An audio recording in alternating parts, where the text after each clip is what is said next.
Extraordinary release of one document showing the extent to which the National Security Administration under President Barack Obama routinely violated standards, commitments, and the Constitution itself to spy on Americans without a warrant, something our next guest has been warning us all about for years. Here now, Judge Andrew Napolitano, Fox News senior judicial analyst. I could ask you, how did you know?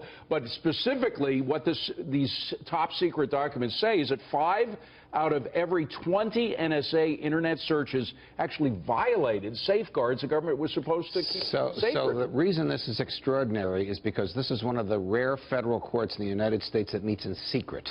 No press is allowed, no adversary is there. We don't even know what their rulings are. But they released a ruling last night that they issued last month, which chastised the NSA for spying without warrants.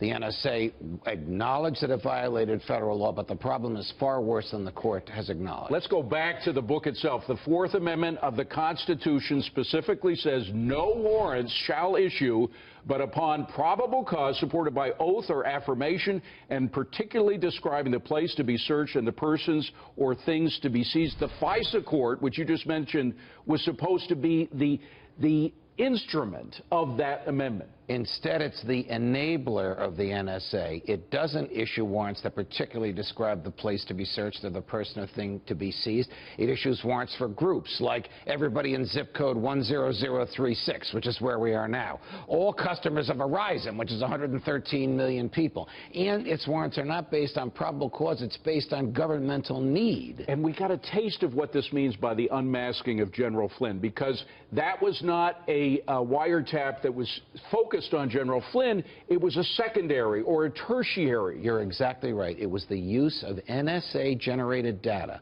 without a FISA warrant, under the guise of being for national security purposes, used for blatant political purposes, a serious threat to the freedom of the republic. And it's not only the second or third person. They could go out to the sixth person. You go out 6 degrees of separation. 6 degrees of separation, if you do the math, covers about 330 million people, the population of the United States. That's what NSA claims it can legally spy upon. Glad you're a watchdog. Judge Andrew Napolitano, thank you very much. Melissa.